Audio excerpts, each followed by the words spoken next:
Tila katapusan na nga ng paghahari ni President Bongbong Marcos. Ito nga ay matapos na mabalita ngayong araw na isinumite na ni Sandro Marcos ang mga ebidensyang magpapatunay na totoong ninanakawan ni President Marcos ang mga Pilipino. Narito panoorin ang video.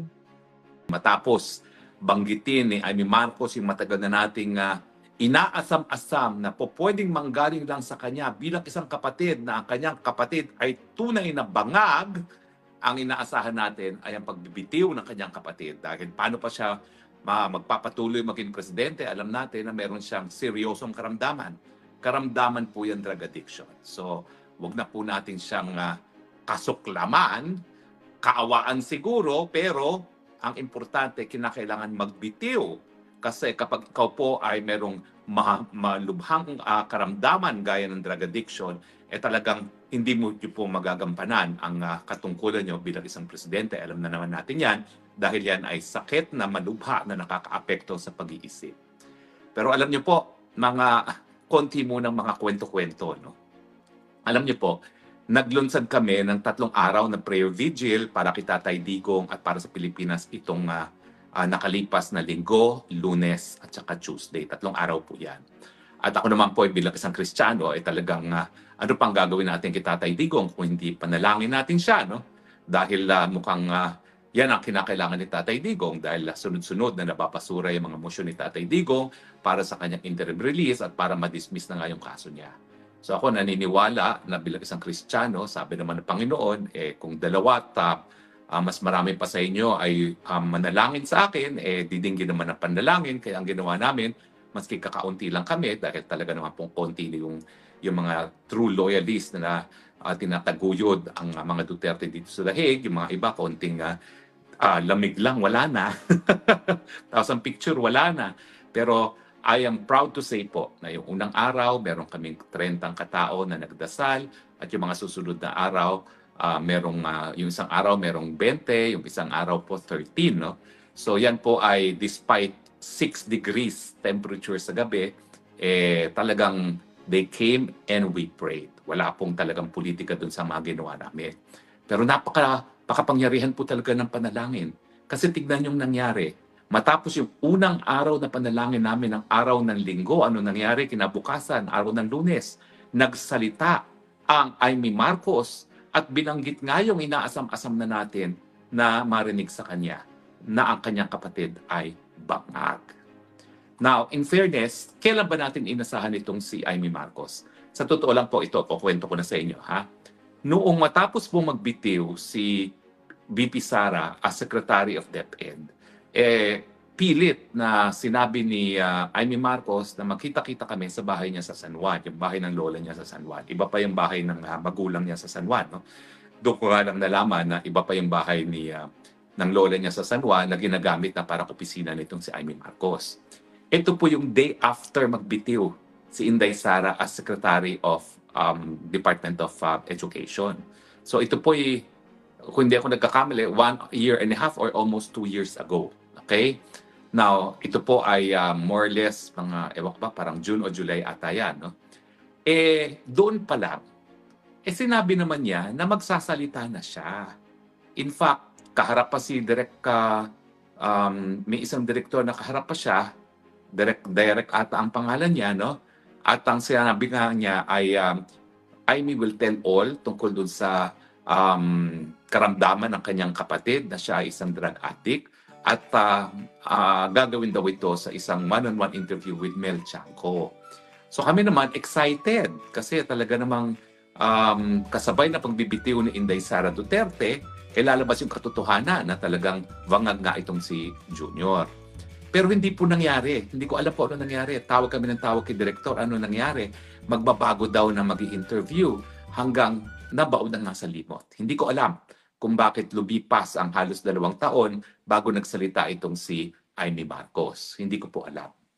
Now, pero I suppose, sa kanilang conversations ni VP Sara, nakwento na sa kanya na talagang bangag naman talaga si Marcos Jr. At sa atin naman, walang kaduda-duda na talagang bangag si Marcos Jr. Kasi nga, yan naman po talaga isang palatandaan. Tapos nakitaan natin siya na meron siyang powdery white substance habang nagsasalita doon sa Araw ng mga Bayani sa sa Bataan at saka syempre yung pulboronic video. Now, itong pagkakasalita naman ni Amy Marcos, talagang God works in mysterious ways. No? That was also the same day na natanggap ko yung notice sa IBP para sagutin ko yung reklamo ng disbarment na sinampa nitong Melvin Matibag laban sa akin dahil pinost ko nga po yung pulboronic video. So sabi ko, God really works in mysterious ways. Bakit yung revelasyon ni Amy Marcos na bangag ang kapatid niya ay ginawa on the same day na natanggap ko yung notice na ako ay maghain ng aking sagot doon sa reklamo na dapat ako ma-disbar dahil pinost ko daw ang isang peking video na nagpapakita na addict si Marcos Jr. So talagang sabi ko, thank you Lord. Kasi ngayon, ano na ngayon ang sasabihin ng IBP? Paano nila sasabihin sinungaling ako na drug addict si Marcos Jr., no? Eh samantalang haya na ang sariling kapatid. Napakahirap pong sabihin kasinungalingan yan. Kaya naintindihan ko na walang sinasabi ang mag-asawang Marcos ngayon na nagsasalita, itong si Sandro na nagsasabi, puro kasinungalingan yan. At ang kanyang depensa, hindi naman tunay na anak ni Marcos sa senior, yang si Amy. Mantakin nyo, sariling pamangkin, sasabihin, bastardo yung kanyang tiya na 70 plus years old. Anong klaseng tao yan? Sandro Marcos na yan. Ikaw naman ay, dako, mahiya ka naman sa sarili mo, Sandro. Wala kang tamang, proper conduct. Kaya kung sakman nag-aral, hindi ka tinuruan ng public conduct. Sabihin na natin totoo yan, na hindi naman siguro totoo yan, na hindi anak ni Marcos sa senior, si Amy Marcos. Lumaki ka pa rin, kinilala mo rin pa yan, parang tiya. Bakit mo naman lalapasanganin na ganyan? Nako, kung sa pamilya ko yan, nasampal na yan. At dapat lang talaga sampalin yan ng ganyang kabastos. No? Pero anyway, yung po yung kwento naman sa akin. No? Ang revelasyon ni Amy came after our first day of prayer, attended by 30 people dito sa The Hague, kung saan pinagdasal namin ang maagang pagpapalaya kay Tatay Digong at ang bansang Pilipinas. At sa tingin ko, sinagot ang panalangin natin. At pumasok ang Holy Spirit sa pagkatao ni Amy Marcos at sinabi na ang matagal na niyang dapat binigyan ng kumpirmasyon. Alam niyo, nagagalak ako na talaga nagsalita si Amy Marcos sa katotohanan, pero nabubuisit pa rin ako dahil bakit pa siya nag-antay ng almost 2 years later na dapat niya na niyang sinabing mas maaga pa. Kasi kung sinabi niya yan, tapos lumabas yung pulboronic video ni Maharlika, ay di matagal nang natapos itong isyong ito. Dapat siguro ngayon, mahigit 1 taon nang nakaupo sa opisina si Inday Sara, baka naiwasan pa yung pagkikidnap kay Tatay Digong. Dahil kung siya'y nagsalita 2 years ago, wala pang plano nun kung anong gagawin kay Tatay Digong. Dapat siguro natanggal na si Marcos Jr. noon. At hindi na napadala dito sa dahig si Tatay Digong. Kaya naman ang feeling ko, yun na nga, ninais na ng Panginoon na magsalita siya kasabay nung panalangin ng marami natin na makauwi na si Tatay Digong. So ngayon, pag-usapan natin, ano ngayon ang isasagot ko sa IDP? Well, alam niyo, ang sagot ko lang naman dyan, simple. Yang pulboronic video na yan, bago yan ipinili, yan po ay pina-authenticate ka. Yung isang authentication company, nagsabi, hindi yan AI, hindi lang kami po pwedeng magsulat ng certification na hindi yan AI kasi sila ay state-owned. At dahil sila ay state-owned, magkakaroon ng diplomatic ramifications. Pangalawa, dinaan po namin yan sa isang computer program to detect AI bago ko ipinost sa aking webpage. Kasi ako'y nag-iingat. Abogado ako, kinakailangan ko talaga na mag-ingat.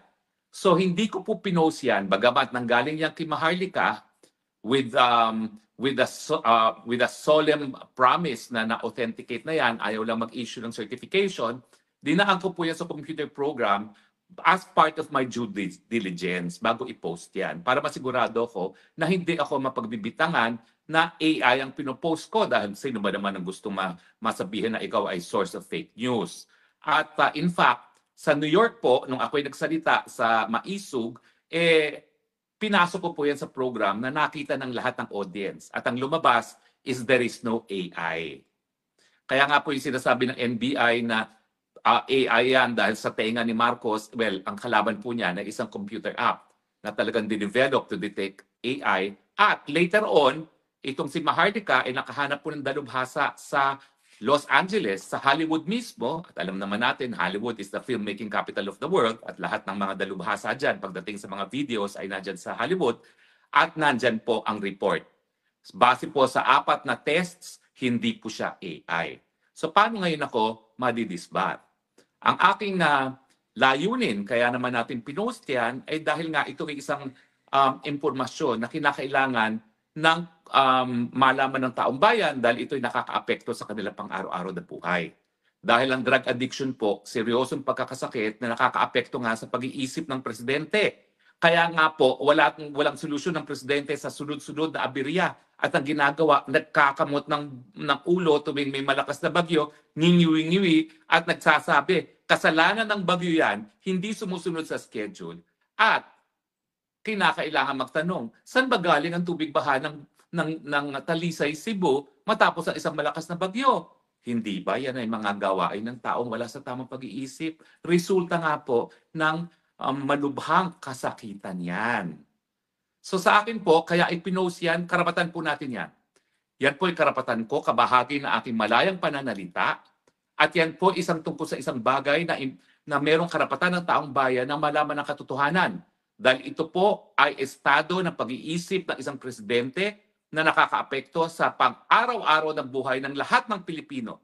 Kasama na pa yung issue na walang nabibigay na solusyon para sa problema ng kagutuman, ng kawalan ng trabaho, mababang sweldo, kasama na rin po yung pagkakaladkad sa ating bansa sa kuko ng gera na wala naman tayong interes.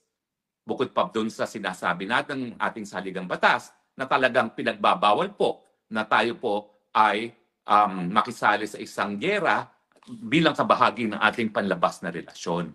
So yan po ay unconstitutional kung tayo'y kakalagarin sa gera na wala naman tayong interes. Bukod sa pagiging illegal sa larangan ng international law because that is the crime of aggression. So ano pong naramdaman ko nung nagsalita finally si Amy? Well, I feel vindicated. I feel na tama lang po na linabas natin yung pulveronic video na yan dahil kinakailangan na malaman ng taong bayan ang katotohanan kung ang presidente nga ay bangag. At bagamat ayaw pa rin niyang mag-hair follicle test hanggang ngayon, yung sinabi ni Amy Marcos na kumpirmado niya na matagal nang gumagamit ng cocaine at marijuana ang kanyang kapatid is a vindication, 100%. Kaya nga po hindi ko alam kung sasagot pa ako dun sa disbarment complaint na yan. Public knowledge na naman ang sinabi ng kapatid. At alam natin ang importansya ng mga video na nagpapakita na siya sumisinghot ng powdery white substance kasi nga po, yan ay kinakailangan ng kasagutan galing mismo sa presidente kung yan ba ay may katotohanan o wala. Nung minsan, sinabi niya, I will not even respond. I will not dignify that allegation with an answer. Yan lang po ang sagot ng Marcos Jr. Hindi niya sinasabing AI yan. Hindi niya sinasabing kasunungalingan yan. Ang sinasabi niya, I will not dignify that with any response. Pwede ba yon? Seryoso yung pinapakita ng pulveronic video na gumagamit siya ng pinagbabawal ng gamot tapos sasabihin niya, I will not dignify that with any response. Hindi po, karapatan naming malaman. Kung ikaw ay mayroong karamdaman na makakaapekto sa iyong pagtugon sa iyong mga katungkulin bilang isang pinakamataas na opisyalis ng bayan. At ngayon po, binigyan ng kumpirmasyon ng sarili mong kapatid na kasama mo buong buhay mo na ikaw ay bangag. At ang nakakatawa ngayon, wala ka pa rin sinasabi. Yung anak mo nagsabi na kasinungalingan at hindi daw niya tuloy na inatiya yung iyong kapatid. Dapat yan sampalin mo. Bastos. Bangag ka na nga daw, sabi ng kapatid mo, bastos pa yung anak mo. Sampalin mo yan. Hindi ganyan ang asal Pilipino. Rinirespeto natin ang mga nakakatanda, lalong-lalo na kung kinilala natin na kamag-anak at malapit na kamag-anak pa bilang isang tiya. Ako, hindi ako masyado fan ni Amy Marcos, pero feeling ko dapat masampal yung Sandro na yan dahil sa kanyang pinagsasabi laban sa Amy. So ngayon, alam na natin ang katotohanan. Ano ngayon ang gagawin nyo, Pilipinas? Huwag na natin antayin, mag-resign yan. Hindi magre-resign nga daw yan. Kahit anong gawin nyo, makapal.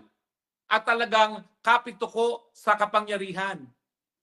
Hindi ko po alam kung tama yung nababasa ko sa internet na kasagutan ni Lisa Araneta Marcos, ha. Kumbaga ang sinabi niya, kasing fake yan, kasing fake ng mukha ni Amy Marcos na retokado. Ang babaw ng sagot mo, Lisa Araneta Marcos, mahiya ka, abogada ka pa naman. Ang aligasyon, ang pinakamataas na presidente sa Pilipinas, na opisyal sa Pilipinas, wala sa tamang pag-iisip dahil sa droga. Ang sagot mo, retokado mukha ni Amy, inggit ka lang. Siguro kinakailangan din magparitoke ka ng mukha mo. At dahil ikaw ay naiigit at wala kang lakas na loob na baguhin ang mukha mo, nagagalit ka kay Amy. Pero hindi ganyan ang sagot na kinakailangan ng taong bayan. Ang sagot is, ano ang katotohanan? Dahil kung yan ay totoo, siguro naman mapapatawad ka ng sambayan ng Pilipino kung ikaw ay magpapagamot at magpapahinga gaya ng payo ng iyong manang Amy. So ako, well, una-una sa IBP, sige po, sasagot ako. Pero alam niyo na po ang kasagutan ko. Bago ko po sinow yan sa aking Facebook, inassure po ako na authenticated siya at ako mismo gumawa ng paraan para ma-verify ko authenticated siya. Gumamit ako ng computer app at ipinost ko yan. Intention ko para sabihin ng presidente ang totoo dahil tayo ay merong karapatan sa impormasyon na nakakaapekto sa ating pang-araw-araw na buhay. At itong revelasyon ni Amy Marcos nagbibigay kumpirmasyon na meron kang karamdaman. At kapag ikay ay nagpumilit na hindi bumitiw sa pwesto, ayan na po ang problema.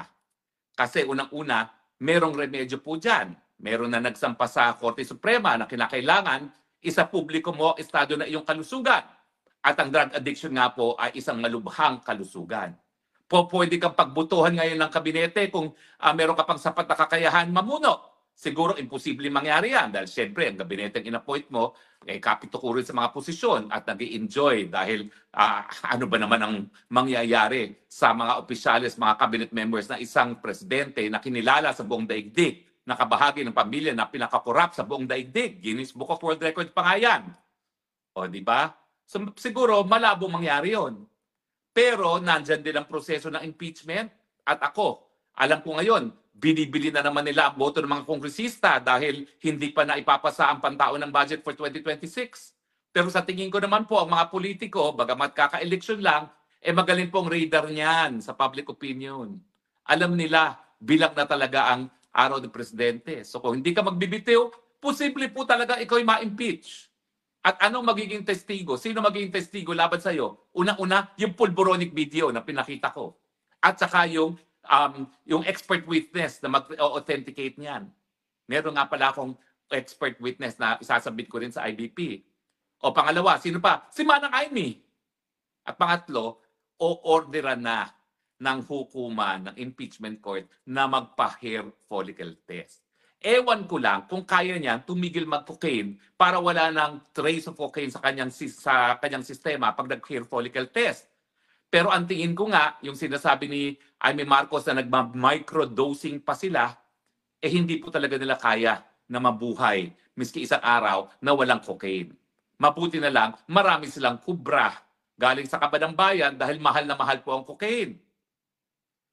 Na bukod pa doon sa estado ng pag-iisip ng ating presidente, marami pong mga pangalan na nabanggit si Manang Amy. Yung mga nabanggit na mga pangalan, nasa ng inyong mga denial? Dahil pag tayo umabot sa isang impeachment hearing, isa-isa kayong ipatatawag. Sa tingin ninyo, kakayanin ng mga negosyo ninyo ang ganitong public scrutiny kung kayo ay mga adik? Ang aking suhestyon, mag-statement na kayo, mag-under oath na kayo, aminin nyo na ang inyong mga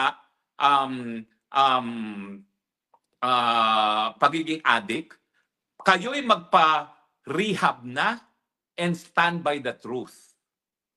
Kasi it's not fair to shareholders of your companies kung malalaman talaga ang totoo ang mga sinasabi ni Amy Marcos.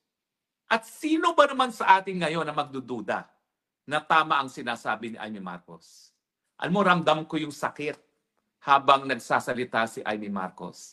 At ang pinakanasaktan siya doon sa katotohanan na inalok mismo ni Lisa Araneta Marcos at ni Sandro Marcos ang sariling anak ni Amy Marcos para nga mag-cocaine.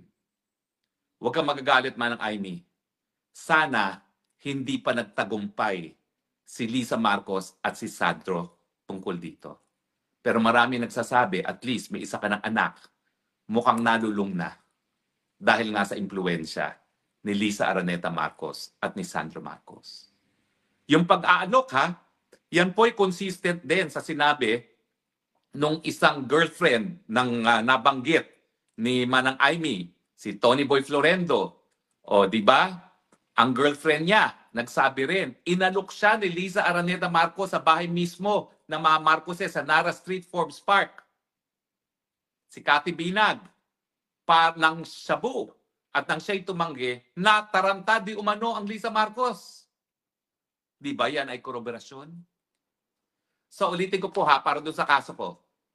Unang-una, ang suspecha na siya ay gumagamit ng pinagbabawal na gamot nanggaling mismo kay Presidente Rodrigo Roa Duterte.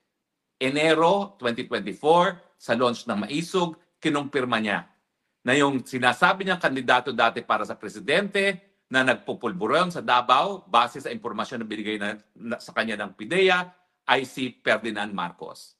First source, Rodrigo Roa Duterte. Ito yung dahilan kung bakit talaga nagplano sila para patalsikin at ipakulong sa dahig ang Tatay Digong.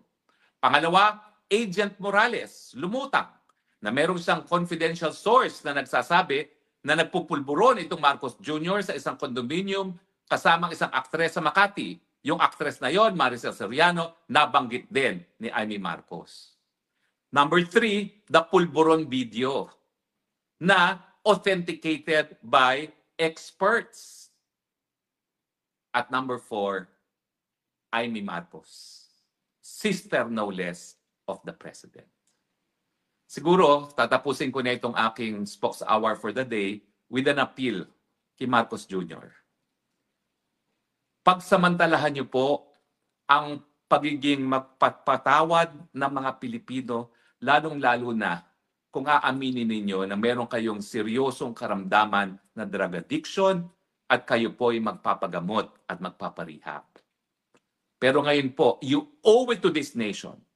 When you ran for president and took the oath as president, sinabi nyo, tataguyod yung saligang batas. Kasama na yung prohibisyon sa paggamit ng pinagbabawal na droga.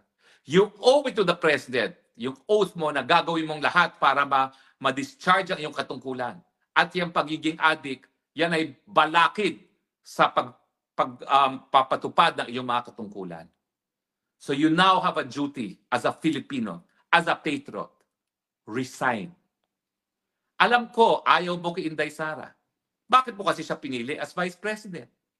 Alam mo naman, bilang isang drug addict, na darating ang punto na baka ka ma-expose as drug addict. Pero pinili mo si Inday Sara Duterte to be your running mate, knowing na pag ikaw ay nabuking at kinakailangan ka na bumitiw as President, si Inday Sara magiging Presidente.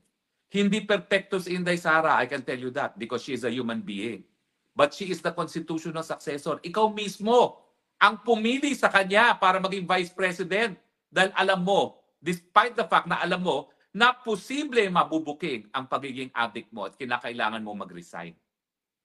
Ibigay mo na kay Inday Sara without a fight. Dahil kung hindi, baka hindi ka na mapagpatawad ng mga Pilipino at tuluyang ka nang parusahan dahil sa iyong pagtataksil, pagiging addict na dahilan na hindi mo magampan ang mga katungkulan mo. At ang Pilipinas ngayon ay naririto sa kanakondisyon, pinakamahinang piso, pinakamahinang stock exchange, pinakamatinding kagutuman. Lahat yan, kasalanan mo dahil wala ka sa tamang pag-iisip. Inuulit ko, pagsamantalahan mo na ang pagiging mapagpatawad ng Pilipino, mapayapa ka na magbitiw sa pwesto at ibigay ang pagiging presidente kay Inday Sara Duterte. I'm afraid na kung ikay magmamatigas din ang sambayan ng Pilipino. Mararamdaman mo ang hagupit ng Pilipino hindi lang dahil sa kawalangiang ginawa mo, kundi sa kawalangian ng ginawa ng iyong ama at ang inyong buong angkan. Maraming salamat po sa inyong patuloy na pagtangkilik. Paulit-ulit ko pong sinasabi, mahal ko po ang Pilipinas. Ito lang po tanging lupa kong sinilangan. Napakadami ko ng pagkakataon para magbago ng aking citizenship. Pilipinas lang po ang aking mahal. At sa tingin ko naman, bagamat ako'y galit na galit kay Marcos Jr., mahal din niya ang Pilipinas. At kung tunay niyang mahal ang Pilipinas, siya po'y magbibitiw na sa pwesto. Magandang araw po sa inyong lahat. Well, kinailangan ko pong mag-spokes hour ngayon para itanggi na nakausap ko na po si Zaldico. Ulitin ko po, wala pong katotohanan yung kumakalat ng mga reports na ako po ay nakakausap ni Zaldico. Sa katunayan po, bagamat ang kanyang ama na si Delfinco ang kauna-unahang kliyente ko sa aking law office, wala po akong kahit anong contact kay Zaldico. Siyempre, kung gugustuhin ko siya, sana nga makipag-usap sa akin si Zaldico nang ako'y makapagbigay ng advice sa kanya dahil kahit papano, malapit naman ako talaga sa kanyang ama and ang nais ko ay maprotektahan ang kanyang buhay at ang kanyang pamilya. Pero sa ngayon po, uulitin ko po, wala pong katotohanan ang mga lumalabas na balita na meron akong contact kay Zaldico. Hindi ko po nakikita si Zaldico, hindi ko po siya nakakausap.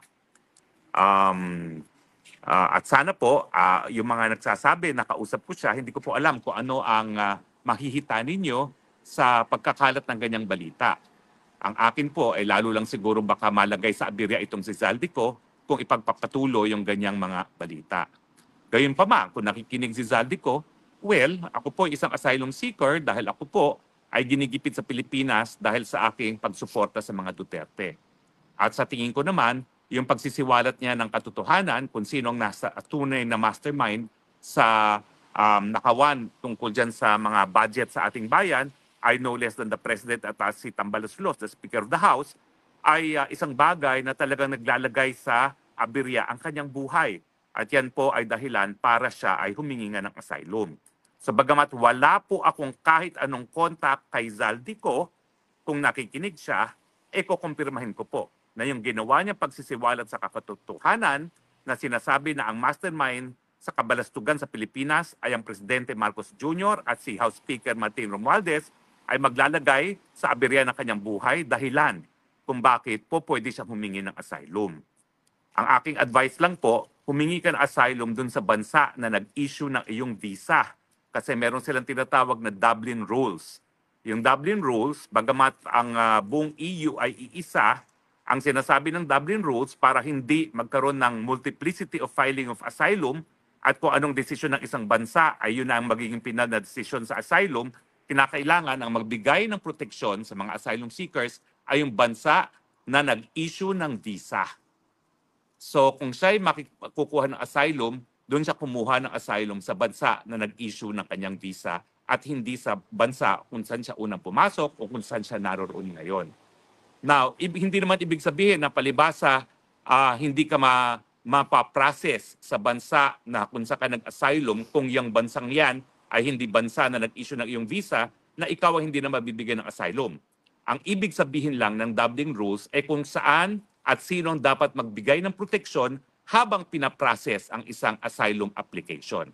So kung siya ay mapapapunta sa ibang bansa para doon i-process ang asylum, hindi po ibig sabihin na na-dismiss na ang asylum niya doon.